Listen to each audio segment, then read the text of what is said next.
Welcome back, ladies and gentlemen, to another Ladder Legends replay analysis. Today we're going to be going over a Diamond ZVT with DJ Schmeeg, aka Imperator, our good man Steven, and Louch.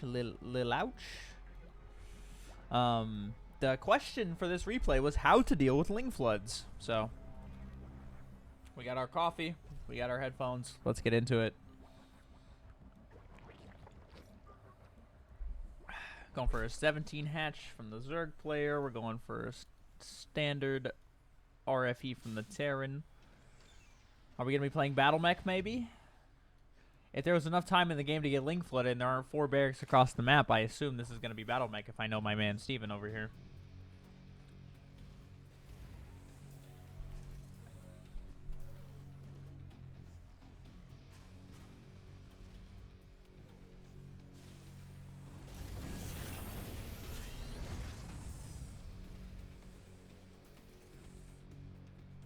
Okay, let's back up. So he's going for a lair.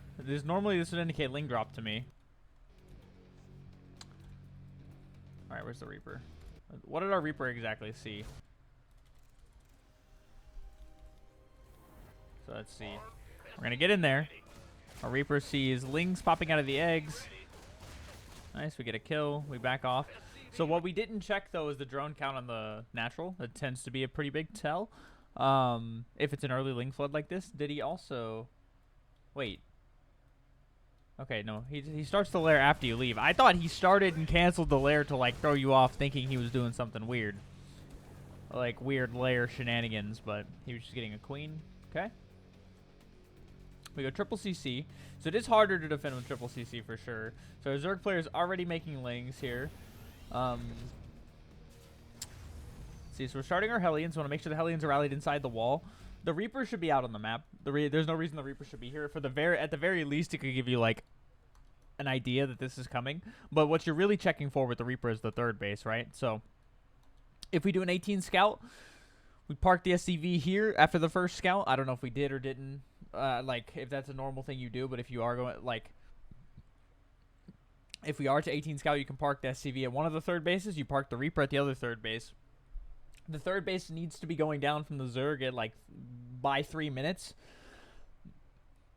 Excuse me. Otherwise, something is afoot. Something's off. So this would be a tell right here. The Reaper also could just be parked on patrol, like back and forth right here. You can keep it parked outside of their base until the 3.5 minute mark. That's when speed finishes.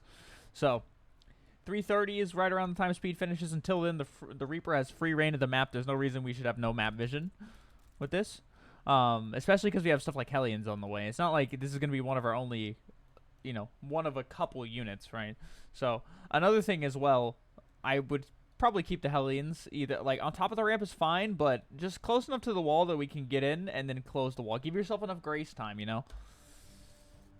Lings are already coming across, so the problem is just not seeing it right now, right? He's also building 4 overlords. We got our Hellions. Okay, so what you don't want to do is engage it like that. The moment you see an amount of lings that is more than say 6, we go back in the wall. We start 2 more Hellions instantaneously, and then we raise the wall, raise the CC. We're being exceptionally greedy with this build, right? We're going for 3 command centers, so we don't want to give him any chance to kill us. We don't care about this natural base. If he's building lings like this, he has no workers anyways. You're actually already ahead of him on workers, plus we're about to be up a base. As Harston would say, this guy's cooked. Like, overall in the macro game, this guy is super boned. If we can hold this, right? So, which we definitely have the capabilities to. So, if they do get in, if all else fails and the lings do get in the wall, if the wall is faulty, you grab some boys, like half your SCVs. So I would just grab these, shift-click the SCVs, that way the mules stay mining. A move towards the lings, and then F2, move your army back behind the SCVs. The SCVs will go in front of the army. They'll mesh like this, and these are the SCVs. Or actually, these are the SCVs. The SCVs will go up front, and then the army units will go in the back, and the army units will be shooting at the SCV, or shooting behind the SCVs, therefore not taking damage. The SCVs will be acting as a meat shield. And then what we're hoping for here is that he either backs up enough that we can raise this depot or comes all the way in that we can raise the depot. The most important thing that we're not doing, though, is we did not start round 2 of Hellions. Round 2 of Hellions, they take like 27, 28 seconds to build.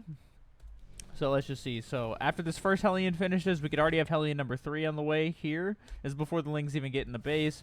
We could already have Hellion number 4 on the way now. So Hellion number 3 would be 3 seconds in. Hellion number 4 should be starting right now. Therefore, he's on a 25-second timer before he's even more cooked than he already is. So this would be a 20-second timer now. Then we pull the boys. So we got to pull the SCVs at this, though, because these are our only units, right? So... okay, and what we want to do is we want to wait until the Lings come in the mineral line. That way we can get better surface area. Fighting like this gives the Lings... you see how the concave is happening, where the Lings are getting to attack and only 2 SCVs are getting to attack. We got all of these SCVs chilling back here, not doing much. So you can either do mineral drill, which is clicking all your SCVs, clicking to the mineral patch, and then once they all get stacked up into one, you can A-move with them, and it makes them one-shot a Ling. Because when all the SCVs are stacked up, they are still able to all attack at the exact same time. Therefore, you're getting 16x5 times damage, right? So, what is that? It's like 80 damage per hit. But fighting like this, you're going to give him a lot more damage than he ever should get, right? And even still, this is okay. We're on 3 command centers, but this is something we often talk about here, or at least I often say to people around here. Your opponent shows you what he wants to do, right? This guy is showing you that he wants to be, he's gonna Ling flood you, or he wants to send a bunch of Lings. So we should definitely make sure our Hellion production is on point now and our wall is up. Those 2 things are massively important. Marines are probably, they're not bad, but we much prefer Hellions in this situation, right? So we're gonna be dropping the mules in the main, making sure SCV production's good, getting the 3rd orbital ASAP. Probably in this situation, let's just say if I were to resume from replay right here, what would we do? I'd pull 2 SCVs off of either gas. We don't need the gas. We already have all of our tech structures. We have enough gas to start STEM. We need minerals. Minerals is what furthers your economy. There's nothing that you can do with gas that furthers your eco, right? We just took a bunch of eco damage, so now we're trying to regain that eco footing. So we turn this into an orbital with the first 150 minerals. We start SCVs, and then we start Hellions, and we raise the wall. And for now, I would say until we 100% know what's up, we rally SCVs back into the main, at least until the main base is saturated. That way, they're more safe, and we can raise the wall if need be. I think that's the response. That's the proper response from this point forward. He still only has 24 workers and is making nothing but Zerglings, even though he went for a lair. So our wall, we need to raise the... I respect the GG, but also... when he's like this, we can still raise the wall, and he still won't be able to get in, right? We're starting stim. Hellions are definitely the priority here, and we need to change how we move our SCVs if they do get in the wall. But the biggest priority is making sure we're continuously producing those Hellions, and we have the wall up. The 3 fundamentals of StarCraft: vision, production, supply, right? So vision, we didn't have vision of the Zerglings coming across. Production, we were not producing Hellions as often as was necessary in this, and as we could be, and therefore we lost a bunch of supply. So the biggest thing was just not knowing it was coming. That can be solved with the Reaper, and then we make sure we raise the wall and add Hellions. That's all we got to do. And yeah, we do those couple things, and Ling shenanigans like this will not get very far. Hopefully these tips help, Steven. If you have any questions, please feel free to PM me. You know I always got you, and I will see you guys in the next one. Peace.